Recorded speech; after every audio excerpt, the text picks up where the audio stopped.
Hello, my name is Daniel. Thank you for being here with me today. If you enjoy real, heartbreaking cheating stories from Reddit, don't forget to subscribe to the channel. It really means a lot to me. This is a story that's been haunting me ever since I read it. It's about a woman who was once the kindest person someone knew, and how betrayal and pain reshaped her into someone nearly unrecognizable. The original poster, whom I'll call Naomi, is 33 and lives in a quiet lakeside town in Vermont. She has been best friends with a woman named Erin, now 35, for nearly 2 decades. Erin and her ex-husband, whom we'll call Malcolm, 36, were once the kind of couple everyone looked up to, high school sweethearts turned soulmates, or so it seemed. But things unraveled fast. About 2 years ago, Erin found out that Malcolm had been cheating on her with one of his coworkers. It wasn't just a betrayal, it was a devastating blow that hit so hard it triggered a miscarriage. Erin had been expecting their first child. She left him soon after, broken and grieving not only her relationship but also the future she had dreamed of. It wasn't long before news spread that Malcolm was dating the same woman he cheated with, the same woman who mocked Erin openly on social media, flaunting her new relationship like a trophy.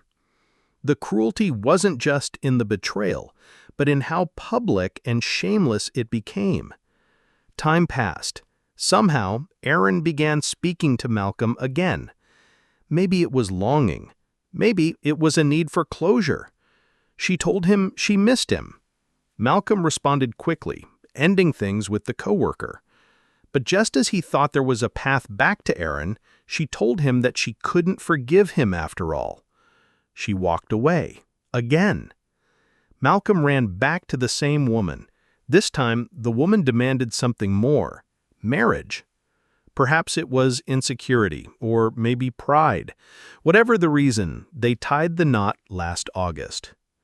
Erin's reaction to the wedding had caught Naomi off guard. She wasn't angry. She wasn't even hurt. She just shrugged and said, "Oh well."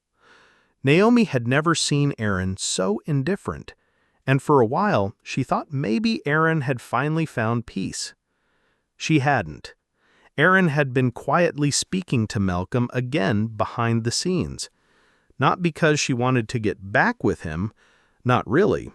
She told Naomi with calm precision that she was waiting for him to leave his wife. Once he did, she would tell him, coldly, finally, that she never wanted him again. I was stunned. I told her it was cruel, that this was going too far. But Erin wasn't moved. She insisted that she never led Malcolm on. She never slept with him, never made promises. She just said she wouldn't consider being with him as long as he was married. That technicality felt like a loophole Erin was clinging to, and I didn't know what to think. Erin was so composed, so unaffected, as if this was nothing more than a calculated move in a game she was determined to win. When I voiced my concerns, Erin turned cold. She said if I dared to warn Malcolm or his wife, then it would be I who was betraying a friend. I was torn. I didn't want to betray Erin's trust, but I couldn't shake the feeling that something inside her friend had changed in a deeply painful way. In the comments of the original post, people were divided. Some believed Erin was doing what she needed to do to heal. Others saw her plan as obsessive and toxic. One user said, "This isn't closure. This is scorched earth." Another commenter pointed out that Malcolm likely never truly cared about either woman, that he bounced between them, enjoying the attention, avoiding accountability. Erin's scheme, they said, was her way of showing his wife that she never really won. But for Naomi, none of that brought comfort. She remembered a time when Erin was full of light, when she dreamed of family, of a quiet life, of being happy and safe. That version of Erin would never have imagined herself orchestrating revenge like this. And yet, here they were, Naomi didn't know if she should say something or stay silent. All she knew was that her friend was still hurting and hiding it behind a mask of control, a mask that, deep down, Naomi feared might never come off. And that's the saddest part of all. Some of the people who commented told me to stay quiet and just be there for Erin, no matter how much this plan of hers resembled a slow-motion car accident. They said her ex, Malcolm, was no better than the woman he left her for, that if anything, Erin was doing Malcolm's new wife a favor, saving her from a man who never knew how to be faithful in the first place. Others tried to justify Erin's plan by calling it therapeutic, closure through revenge. That was the phrase that kept popping up again and again. "Let her go through with it," they wrote. "You don't know how much she's been through." But I did. I knew exactly how much. Erin's miscarriage didn't just take a child. It took the future she had built in her heart. It took trust, safety, the ability to look at Malcolm and not see the man who betrayed her. Watching him publicly move on with someone who had gloated about the affair. It twisted the knife deeper every single day. But still, I wasn't sure that this game she was playing would give her the healing she needed.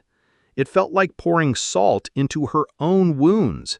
But every time I tried to bring it up, she'd dismiss me. "I'm not doing anything wrong," she said. "I haven't lied. I haven't touched him. I just told him I won't speak to him if he's married." She believed that made it okay. I didn't. I didn't warn Malcolm, just like everyone told me not to. I stayed silent. I held my breath, and I watched it all unfold. Not long after that post, Erin asked Malcolm to make a very public statement. She wanted him to announce the divorce, to post online that he regretted everything, that he still loved her, that he wanted her back. Malcolm did it without hesitation. He posted photo after photo of them from happier times and wrote long captions about forgiveness and fate and tagged Erin in every single one.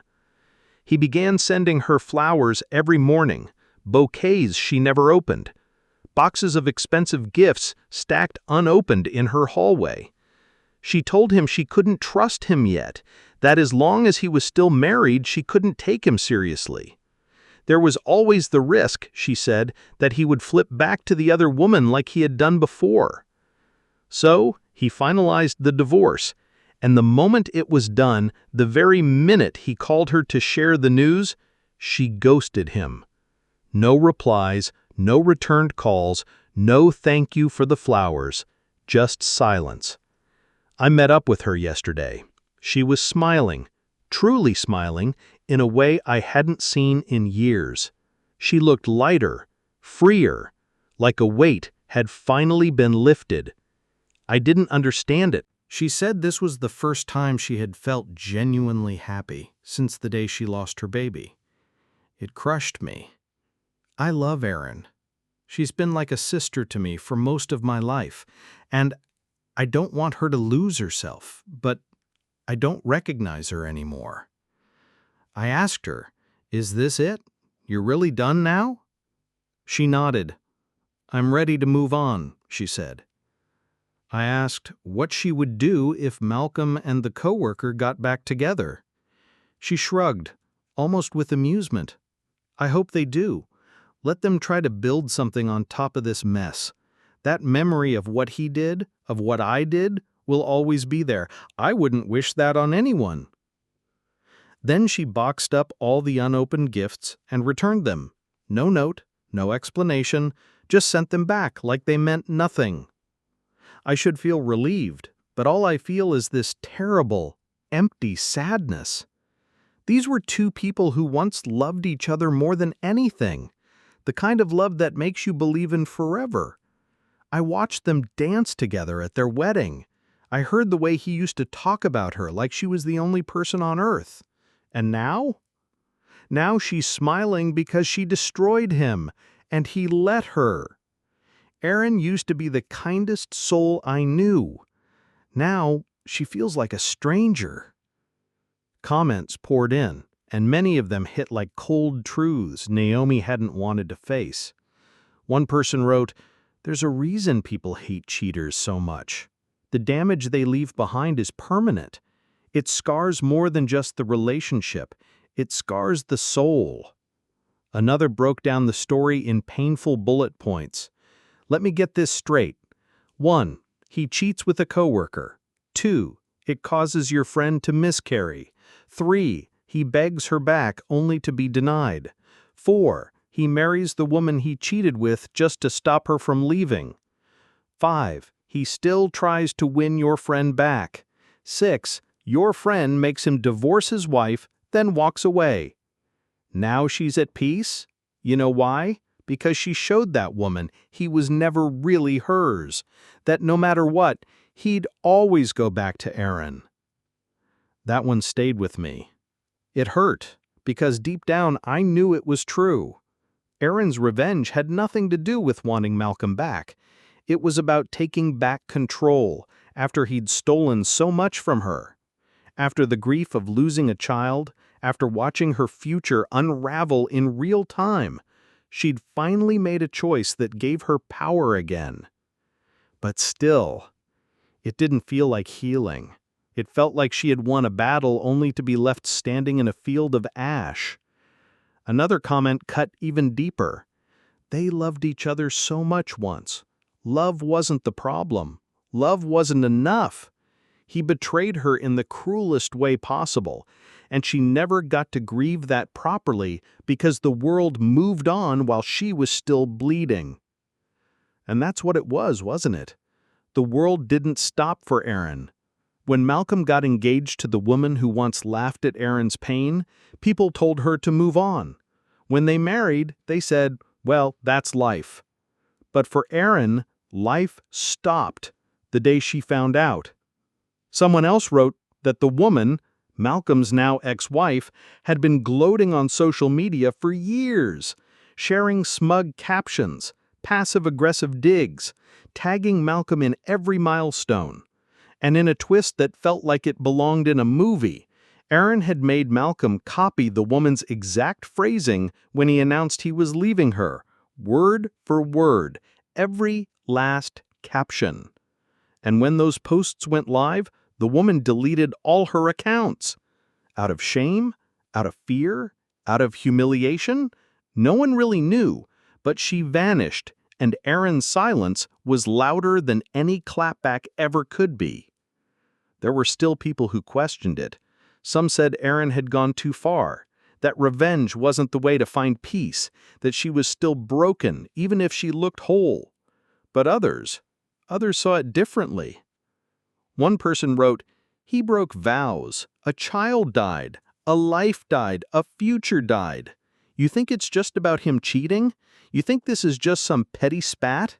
She was rebuilding a life that crumbled beneath her, and she did it on her own. This was never about him. This was about her reclaiming the last shred of dignity he didn't get to take." It was hard to argue with that. Another commenter said, "She showed both of them how little they ever meant to him. If he'd stayed loyal to his new wife, Erin would have had no choice but to move on. But he didn't. He gave her the opening, and she used it. If that makes her a monster, then what does that make him?" The more I read, the more I realized I wasn't the only one struggling to understand who Erin had become. Was she healing, or had she just hardened? One voice among the crowd said, "She's still grieving. The child, the betrayal, the entire life she thought she would have. Anger is part of grief. Maybe one day she'll return to being the woman you remember. But for now, she's surviving the only way she knows how." And maybe that was enough for now. Still, it left a hole in my heart. There was a time when Erin would have wept at someone else's misfortune. Now she orchestrated it. That change didn't happen overnight.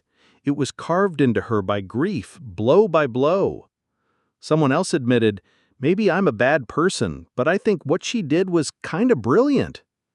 Women are told to cry and move on, but sometimes revenge is the only way to feel like you mattered, that your pain mattered. It was hard to know where I stood. I wanted Erin to find peace, but not like this. I wanted her to feel powerful, but not by burning bridges she used to walk with love. Maybe this gave her closure. Maybe it didn't. Maybe it was just a pause between one chapter of grief and another. Whatever the truth is, I only hope she finds her way out of the darkness, because I miss my friend. Erin wasn't the only one I was worried about. There was also Micah. Micah is 20 now. He grew up in the foster system, drifting from one place to another until he met Joel when he was 10. Joel never formally adopted him, but over time, he became the only real parent he had ever known. A steady, kind man in a life full of instability. When Micah first moved in, Joel was married, but his wife passed away suddenly when Micah was 12. They grieved together, survived together, and slowly found a way to keep moving forward, just the two of them. They were each other's world. For a while it stayed that way, but about 2 years ago, Joel began seeing someone new, Delilah. At first, she was barely around, short visits, always polite. Micah tried to give her space, understanding how long Joel had been alone. But 3 weeks ago, everything changed. Delilah lost her job, couldn't pay rent, and Joel, being who he is, opened their home to her.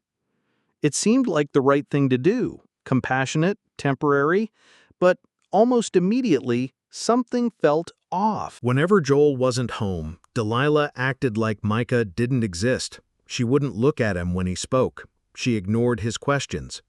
At first, he tried to chalk it up to nerves or discomfort, maybe even social anxiety. But things got worse. When Joel was at work and Micah tried to watch a movie in the living room, Delilah would come in and blast TikToks from her phone, turning the space into a chaotic echo chamber. When Micah politely asked her to turn the volume down, she didn't respond, just kept scrolling like he wasn't even there. Then the insults started. She FaceTimed her friend while Micah was in the same room, laughing and talking about how lazy he was, how he didn't contribute anything to the house, how she couldn't wait for real life to begin once he was out. Micah tried to brush it off, but yesterday something hit deeper. He was watching a movie, one of the only things that helped calm the storm in his mind, when Delilah sat across from him, FaceTiming that same friend again. She smiled and said that she and Joel were trying for a baby. "Neither of us have kids," she laughed. "We're finally ready." Micah didn't move, didn't speak. He just froze. Because Joel did have a child. Him. Not maybe legally, but emotionally, deeply. That sentence felt like a slap in the face, and Micah couldn't tell if Delilah was lying or if Joel had somehow said that. Either way, the words pierced straight through him. He hadn't told Joel about any of it. He didn't want to destroy Joel's first real relationship since his wife passed. But the silence was eating away at him. Micah confided in a couple of friends. One of them suggested recording Delilah when Joel wasn't around, just to show him the truth. At first, it seemed like a solid plan. But when he told another friend, they warned him it might backfire, that Joel might feel betrayed, that Delilah could twist the story and paint Micah as manipulative. He didn't want to be the one to break Joel's heart. He didn't want to seem like he was sabotaging the only love Joel had found in years. But what was he supposed to do? One commenter said he should talk to Joel face to face. If he didn't believe it, then maybe recording could come later. But the first step had to be honesty. Another warned that Micah needed a backup plan, just in case. "People in love make strange choices," someone wrote. "Don't assume you're safe, even if you think you are." Micah didn't want to believe Joel would ever kick him out, but the warnings stuck with him. Stories of step-parents pressuring their partners to choose, and when there's talk of a baby on the way, priorities shift fast. One particularly sharp comment asked if Micah was contributing at all. Said if Delilah was helping with bills, cooking, or working, and Micah was just lounging on the couch watching movies, then maybe the friction made sense. Micah replied quietly that he wasn't in college yet, what Americans would call high school, but he was finishing up courses he had missed because of the instability in his childhood. Joel received financial support to foster him until he turned 25 or completed his degree, and Micah used his own monthly allowance to cover his needs. He wasn't freeloading, he was just trying to heal. But that's the thing most people forget about kids who grow up without safety. They're not lazy, they're just tired. Tired of proving they deserve to stay.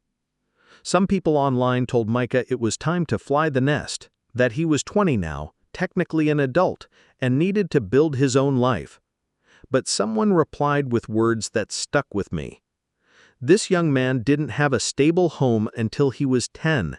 He spent his childhood learning how not to be noticed so he wouldn't be sent away. He's still trying to feel safe in a world that never really gave him a place to call his own. Who are you to tell him he doesn't belong?